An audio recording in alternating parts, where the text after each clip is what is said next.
Ariel, we're going to look at how Egypt is impacted by what's going on. Of course, there were Egyptian troops working alongside the Sudanese army. They were captured by the RSF forces, and there are some conflicting reports about what happened next. Can you tell us what's happened there?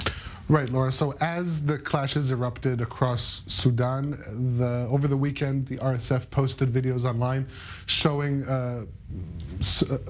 pretty much a surrender of an entire battalion of Egyptian troops. It's not quite clear the exact number of how many troops are there. They were unarmed. They were positioned in the city of Marawi. This is about halfway between the Sudanese capital Khartoum and the border with Egypt.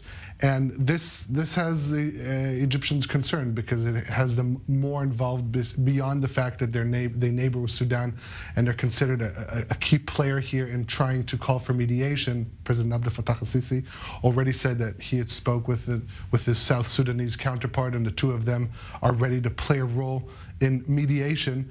But there have also been talks between the Egyptians and the RSF to try and release the troops. Now, according to the Egyptians, they did manage to speak to the commander of the force there, who provided calming news that they were being fed, being treated well. But this is seen inside Egypt as a real embarrassment, given that the Egyptian military has been cooperating with the Sudanese military prior to this. They were, according to the Egyptians, their forces were in Sudan to conduct shared drills. They've been increasing those recently.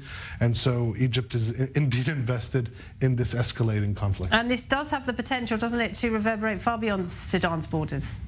Well, we need to look at why Egyptian troops were there in the first place. Why is the military cooperation between Egypt and Sudan tightening? And that has a lot to do with stalled negotiations between Egypt and Ethiopia regarding the Renaissance Dam, the dam that the Ethiopians want to put at the top of the Blue Nile, which is seen in Egypt as a strategic threat. And so the RSF is playing on this, trying to pressure the Egyptians in bringing capitulations from the Sudanese in these mediation efforts, in attempts to try and bring a ceasefire. We're 9 minutes into the ceasefire. According to the Sudanese military, it is being upheld.